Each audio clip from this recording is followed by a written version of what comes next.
Ayun nga, during the Senate, after the Senate inquiry, some of the legislators are now saying na lahat ng mga pronouncements niyan pag-amin can be used sa kaso doon sa ICC. So, what do you think about that, Mayor? Tumakbo ba si Trillanes doon? Trillanes, yes. Tumuloy siya? Talaga? Ano masasabi mo dyan? Kasi taga doon ka talaga eh. Pero as a Duterte supporter, yan na kasi andyan na yung bias eh. Established naman yan dito sa podcast natin. Ano masasabi mo? Walang dating. Will you vote for him? Definitely, No.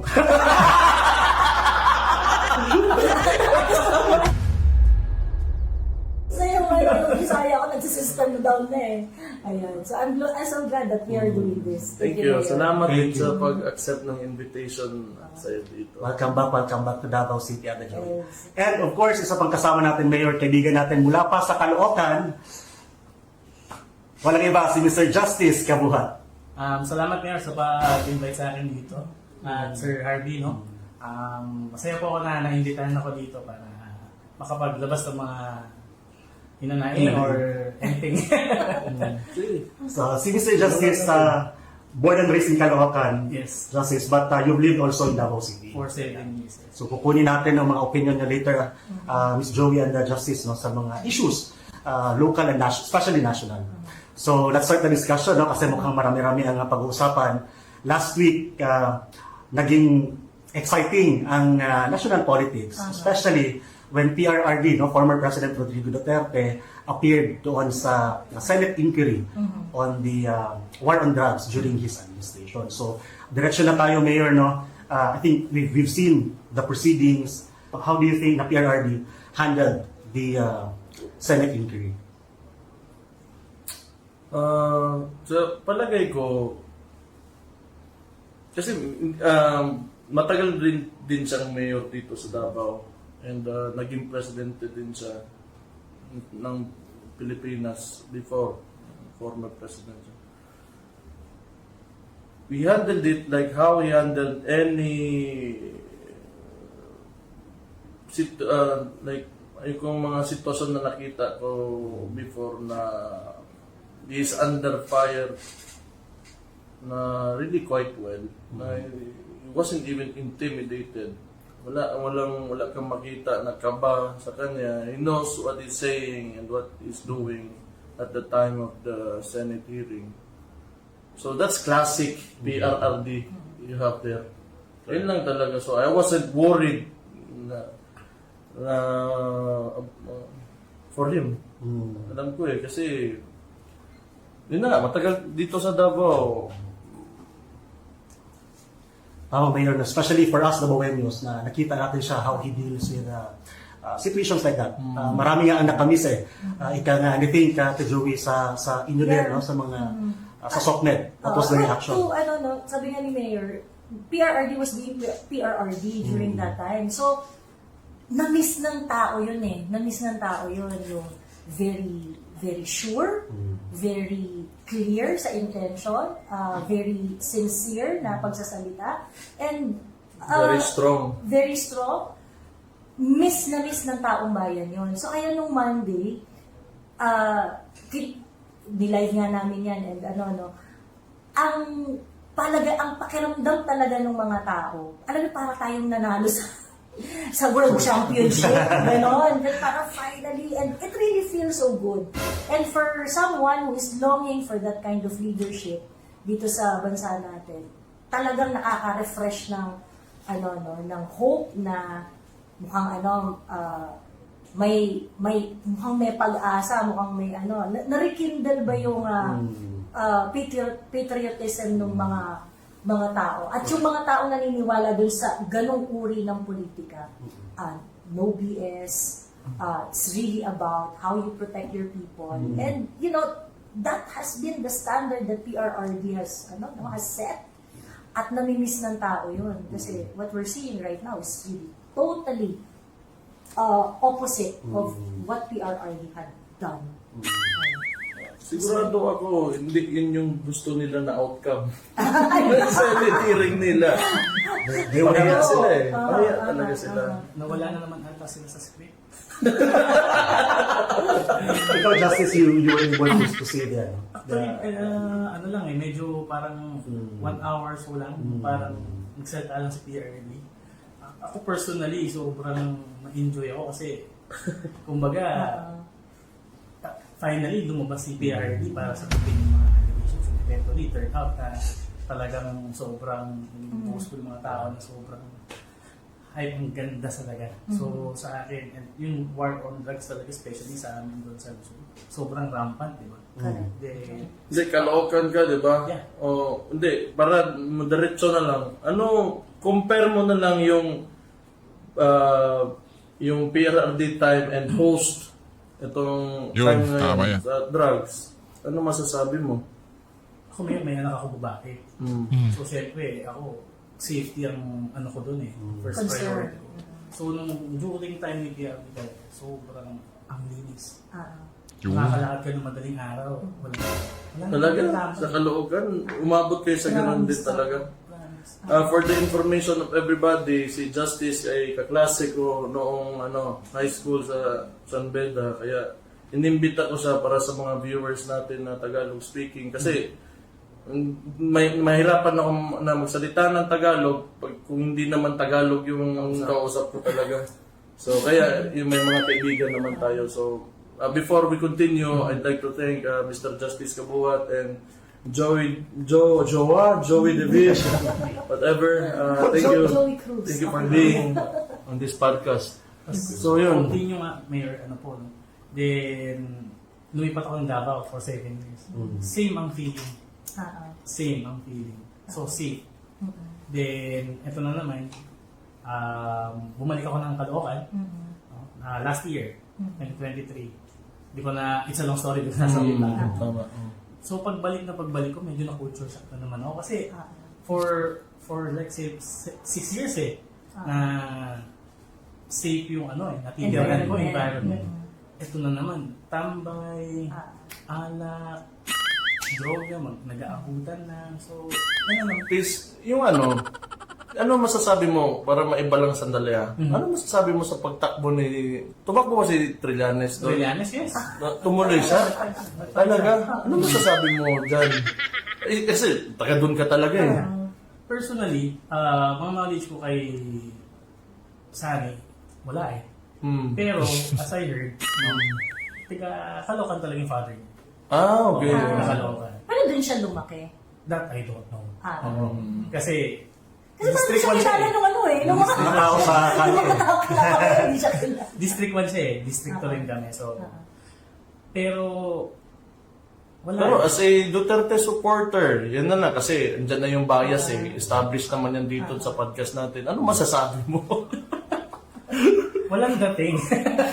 Will you vote for him? Definitely, no.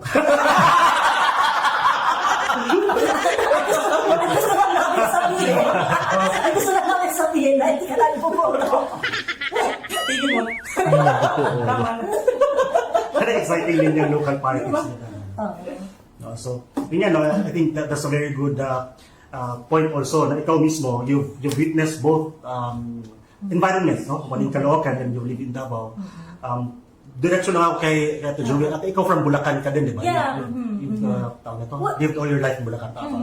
Yeah. Well, I live in different cities. Although hindi pa ako nakatira ng matagal sa Mindanao, pero I stayed in the Visayas region for a significant amount of time, and then in Baguio City, in Bulacan. So yun yung yun yung mga areas na kinalakayan ko. But anyway, going back dun sa nangyari sa Senate inquiry on Blue Ribbon Senate Blue Ribbon Committee hearing on war on illegal drugs. Maganda yung sinabi ni Senator Robin Padilla doon kasi sabi niya yung war on drugs ni PRRD, na-claim natin yung kalsada, binawi ni PRRD yung kalsada from the criminals at ibinigay sa tao for after a very, very long time. Yung mga backpack natin, backpack na siya ulit. Di ba? Hindi ka na natatakot na di ba, nasa otin yung backpack mo sa Sa likod. likod. Di ba? And, you know, ako, I spent most of my professional career sa Metro Manila. And talagang merong fear na, syempre, baka pag-uwi ka ng late, mga ganun nakakatakot. When PRRD launched War on Drugs, I felt safe walking ulit dun sa streets and makikita mo merong mga police car every canto. You would really see that someone is watching you. And so, yung mga tao kagaya ko, hindi nawala yung fear na baka ma-rape ako dito or baka merong addict na nagkalat, i-ice pick ako and things like that. And if you spend significant amount of time in Metro Manila, you would know that. And sa totoo lang, yun yung doon na ako nagtataka na why is the legislature spending so much time questioning itong war on drugs ni PRRD? When in fact, nung panahon ni PRRD, it was established that the people approve of it. Bumaba si PRRD ng kanyang administration, he had like parang 80-90% approval. It was non-issue for the Filipino people. May theory lang ako. Is it because si Ochoa nasa camp ni BBM ngayon? And kasi yung sina Pinoy, yan yung tinatapon nila eh. Mm-hmm. When Marroas was running for the presidency, along with LP to na game plan. Well, because they are always known na parang they put value on human rights, yung mga highfalutin concept na hindi naman nakaramdaman ng ordinaryong tao. It doesn't connect. I'm pretty sure may talaga yung ganong klaseng theory na they're pushing that because on paper, meron kang makikitang mali on paper.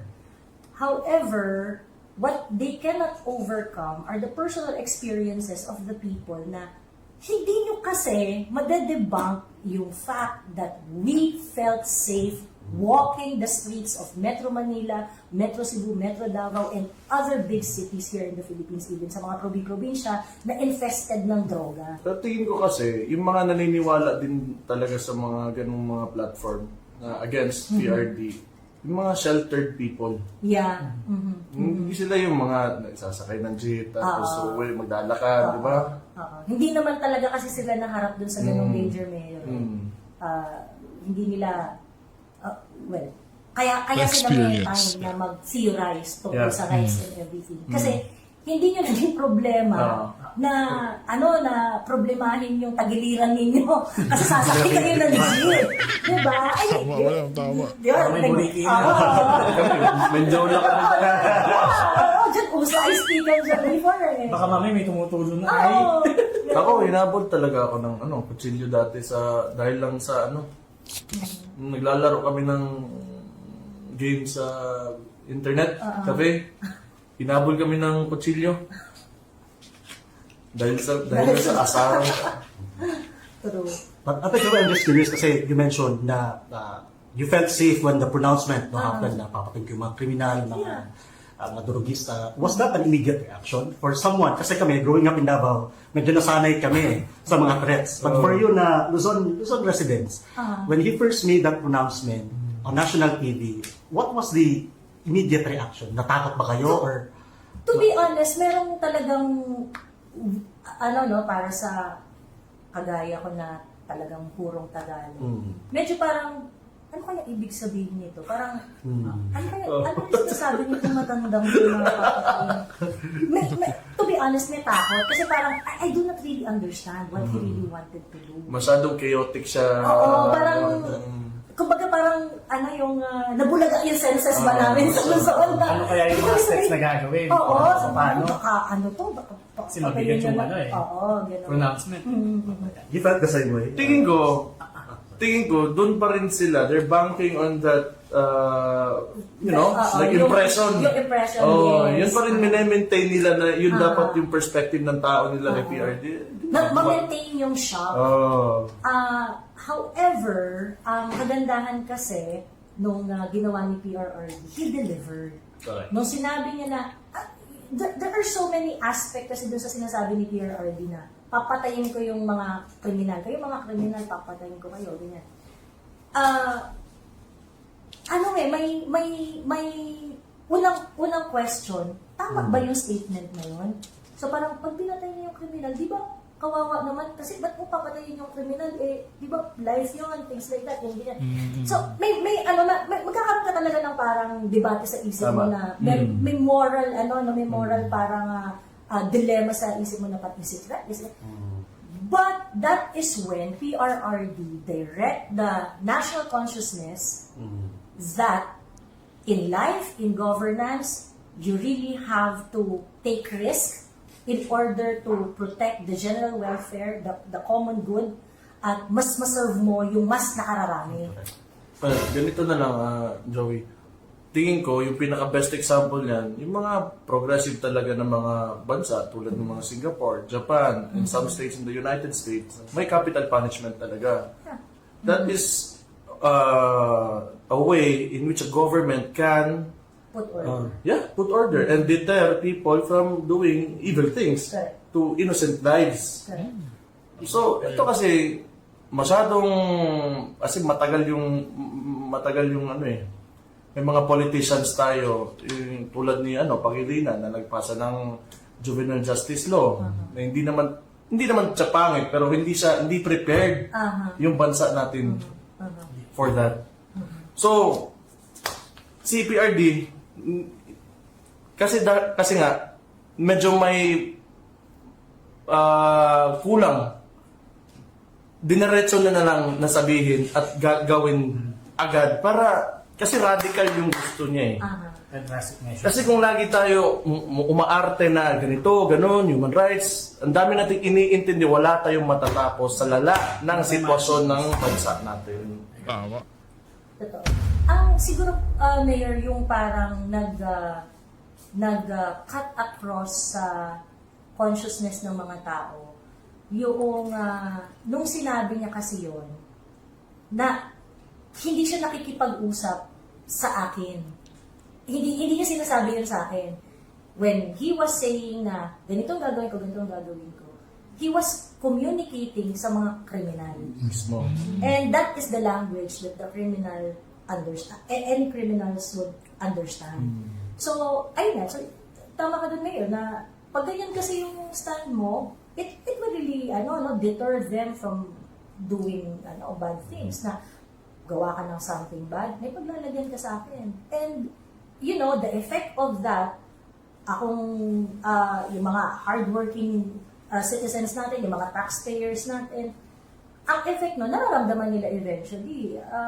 And so, it makes so much sense. It makes so much sense. So, yung gulat factor dun sa mga statement niya, while a lot of people, including myself, na medyo nagtataka sa una na, ano kaya sinasabi nito? So, nasa predominantly Catholic country, ano tingin mo, how does it look for the votes? On his part, pero wala naman di naman talaga. I don't think it's a factor kasi I am part of a very, very Catholic family. And medyo hard for me to taste yung family ko. So, parang hindi naman siya, it did not, I don't think it played doon sa preference ng mga, I don't even think that there is a Catholic vote. I don't think there's a Catholic vote. Not anymore. Yeah. But remember during PRRD's time, the church was very vocal about their na ayaw nila, di ba, sa platform Tama. ni PRRD, especially on how he deals with the criminal. So Justice and Joey, yung mga statements na to is just one of the many upfront and controversial statements ni PRRD. And in fact, ngayon nga, during the Senate, after the Senate inquiry, some of the legislators are now saying na lahat ng mga pronouncements niya at pag-amin can be used sa kaso doon sa ICC. So, what do you think about that, Mayor? They've been saying that since he was still president actually. And until now, wala pa naman talagang real movement that I've seen with what they are claiming. So, we just have to wait. Ano nga parang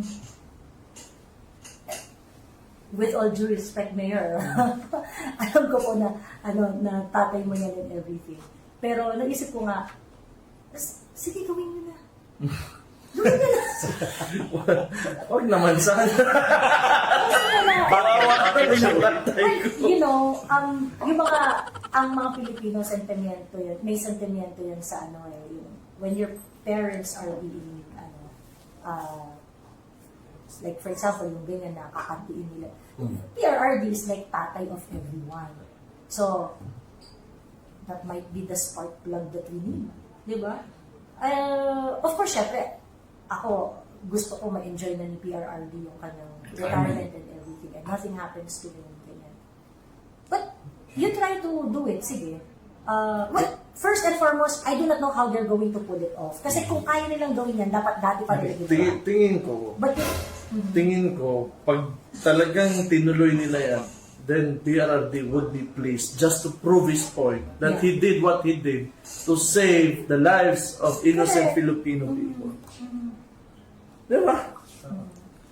Pero sila, black lang naman nila yan eh.